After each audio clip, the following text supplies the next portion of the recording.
नमस्कार मित्रों, मोक्षदानी चैनल में आप सभी का फिर से स्वागत है। पिछले वीडियो में हम आपको बता चुके हैं कि इस सृष्टि चक्र में सब कुछ पूर्व निर्धारित है।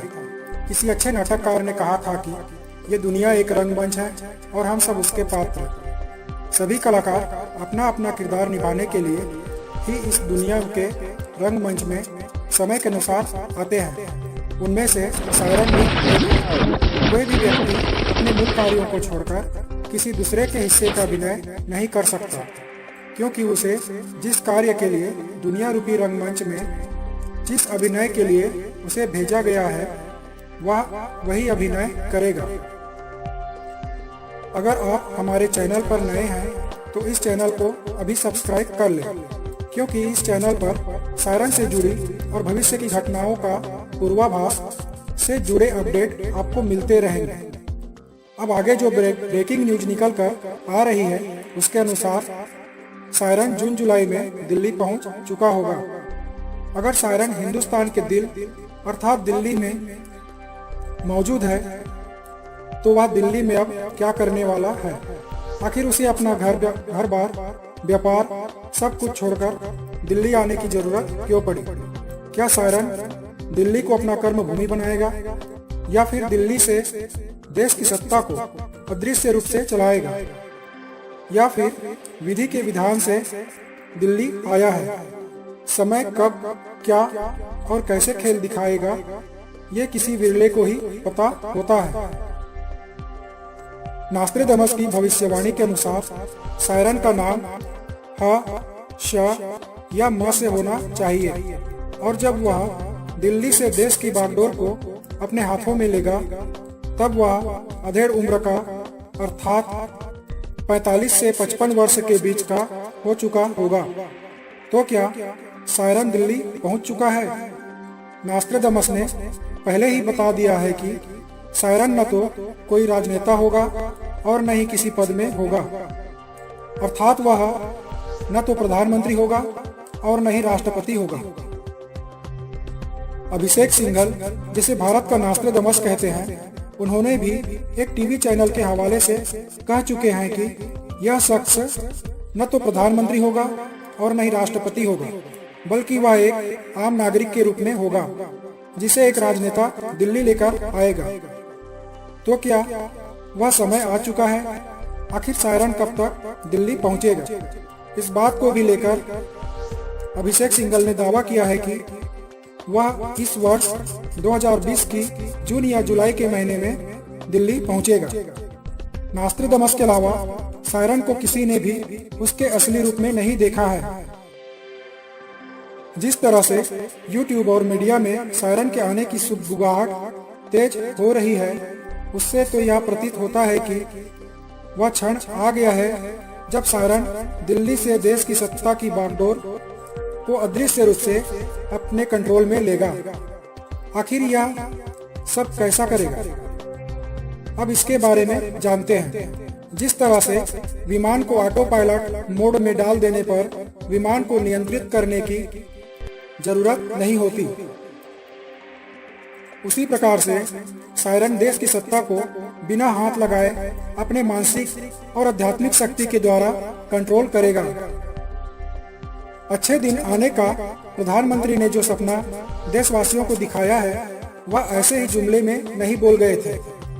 जिस तरह से रात होने के बाद दिन होता है और सुबह होने से पहले रात, और दिन के बीच में एक संधि काल होता है जिसमें न तो दिन होता है और न रात। अगर आपने कभी रात को 4 बजे उठकर मॉर्निंग वॉक किया हो तो आप इस बात को अच्छी तरह से समझ सकते हैं कि उस समय अर्थात संधि काल को न तो रात की संज्ञा दी जा सकती है और न ही दिन का।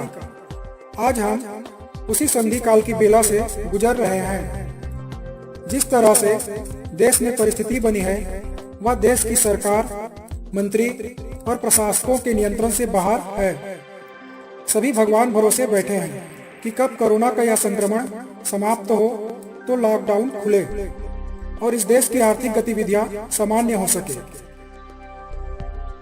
आपको यह बता दें कि सायरन के दिल्ली आने के बाद अदृश्य रूप से देश का नियंत्रण अपने हाथों में लेने के बाद प्रधानमंत्री के द्वारा नए नए नियम और कानून बनवाया जाएगा, जिससे देश के हालात सुधरेंगे और लोग भी अपनी मर्यादा में रहकर कानून का पालन करेंगे। क्योंकि इस देश में कुछ ऐसे कानून बनेगा जिससे स्वच्छंद विचरण करने वाले, मनमाने ढंग से कानून का दुरुपयोग करने वालों को इस देश से बाहर का रास्ता दिखाया जाएगा। फांसी की सजा खत्म हो जाएगी, उसकी जगह पर अंग भंग कर देश से बाहर का रास्ता दिखाया जाएगा। देश में देश विरोधी ताकतें भी स्वतः इस खौफ से हमेशा के लिए शांत हो जाएंगी। धीरे धीरे लोगों में जागरूकता बढ़ेगी और इस देश में जघन्य अपराध करने वालों को इस देश से बाहर का रास्ता खौफ पैदा करेगा। इस देश के लोग जिस सुंदर भारत माता की कल्पना करते हैं वह धीरे धीरे साकार होने लगेगा। लोगों की मनमानी आजादी पर सदाचार का ग्रहण लगेगा और इस देश के लोग भी सदाचारी बनने की राह पर चल पड़ेगा। मुसलमान लोग भी नेक नियति की राह अपनाएंगे और इस देश में मांस, मंदिरा और कदाचार करने वाले लोग भी सुधरेंगे। जिस तरह के राम राज्य की कल्पना इस देश के महान साधु संत करते हैं वह भी साकार होने लगेगा। कुछ लोग सोचते हैं कि सायरन ही कल्कि है, तो मैं यह बता दूं कि सायरन कल्कि नहीं है, क्योंकि कल्कि अवतार के अनुसार सायरन के ऊपर कल्कि की यह भविष्यवाणी फिट नहीं बैठती। कल्कि का अवतार सायरन के जाने के बाद होगा, शायद 1000 वर्ष बाद। तब तक आप और मैं जीवित नहीं होंगे। इसके लिए परिस्थितियां फिर से निर्मित होंगी संभल ग्राम में। तब कल्कि का अवतार होगा। तब उस समय न तो मोटर गाड़ी होगी और न ही मोबाइल फोन, क्योंकि कलयुग के खत्म होने में अभी 3000 साल बाकी है। कोई भी दो महापुरुष एक ही समय पर इस धरती में नहीं आते। तो अब जानने की बारी है कि सायरन आखिर किसका अवतार है। तो हम आपको बता दें कि नास्टेदामस ने जो भविष्यवाणी की है उसके अनुसार यह प्रतीत होता है कि सायरन कृष्ण का अवतार है। जिस तरह से त्रेता युग में राम से द्वापर में कृष्ण, फिर द्वापर में कृष्ण से कलयुग में सायरन और फिर कलयुग के मध्य में सायरन से कलयुग के अंत में कल्कि का अवतार होगा। एक ही बंदा चारों युग में घूम घूम कर उस ईश्वरीय सत्ता के कार्य में सहयोग कर रहा है। क्योंकि पुनर्जन्म की कथा तो आप लोगों ने भी सुनी होगी, जिसमें दलाई लामा अपने पूर्ण परिचय के साथ फिर से अपने समूह के मुखिया के रूप में चुन लिए जाते हैं। उसी तरह से कृष्ण की कथा के अनुसार पैर में तीर लगने से मृत्यु हुई, ठीक उसी प्रकार से कृष्ण के पैर में भी उस घाव के कुछ निशान मौजूद होंगे। हिंदुओं में मान्यता है कि जो कोई अंत समय में जो निशान लेकर जाता है, ठीक वही निशान उसके जन्म के समय शरीर पर मौजूद होता है। साथ में यह भी मान्यता है कि जिसका दाह संस्कार किया जाता है उसका मोक्ष नहीं होता, बल्कि पुनर्जन्म होता है। तो ठीक इसी तरह राम का मोक्ष नहीं हुआ, बल्कि श्री कृष्ण के रूप में अवतरित हुए। उसी तरह से श्री कृष्ण के दाह संस्कार के बाद कृष्ण का मोक्ष नहीं हुआ, बल्कि पुनर्जन्म हुआ।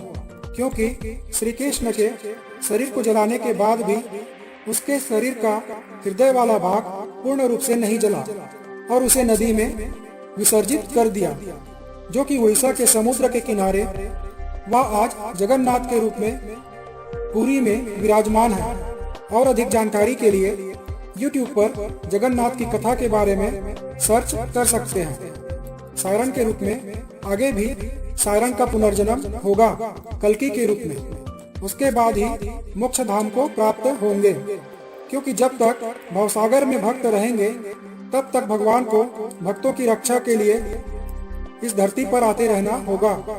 और भी बहुत सी बातें बताई जाएंगी सायरन के द्वारा। तो हमसे जुड़े रहे नए अपडेट के लिए। अगर आपको यह जानकारी अच्छी लगी तो चैनल को सब्सक्राइब करें, वीडियो को लाइक और शेयर जरूर करें। धन्यवाद।